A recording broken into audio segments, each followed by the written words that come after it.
Courage. It's the ability to take constructive action in the face of fear or danger. When embraced, this virtue allows citizens to stand firm and do what is right, especially when unpopular or risky. This is the story of Elizabeth Eckford, a 15-year-old student whose courageous spirit challenged segregation. On September 4th, 1957, Elizabeth got ready to go to school in Arkansas. That may not seem like such a courageous thing, but Little Rock High School was until recently an all-white school, and Elizabeth's attendance angered many protesters who were determined to stop her. The U.S. Supreme Court had declared racial segregation in schools unconstitutional 3 years earlier in the case of Brown versus Board of Education.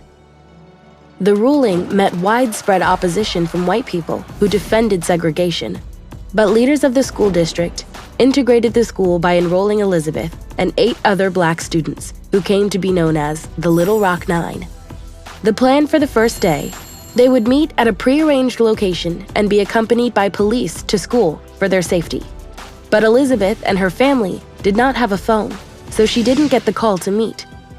Instead, Elizabeth made her way to school on the bus alone, and when she arrived, she was faced with a barrage of hateful protesters. Yet Elizabeth showed the courage to persist.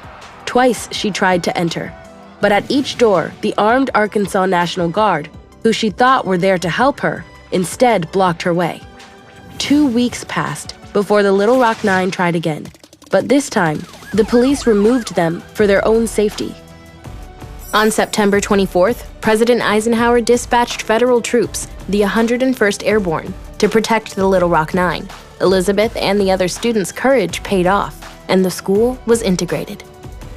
In a constitutional republic, it takes courage to protect the common good and the rights of individuals, often in the face of danger or difficulty, pursuing justice, equality, and liberty for all Americans.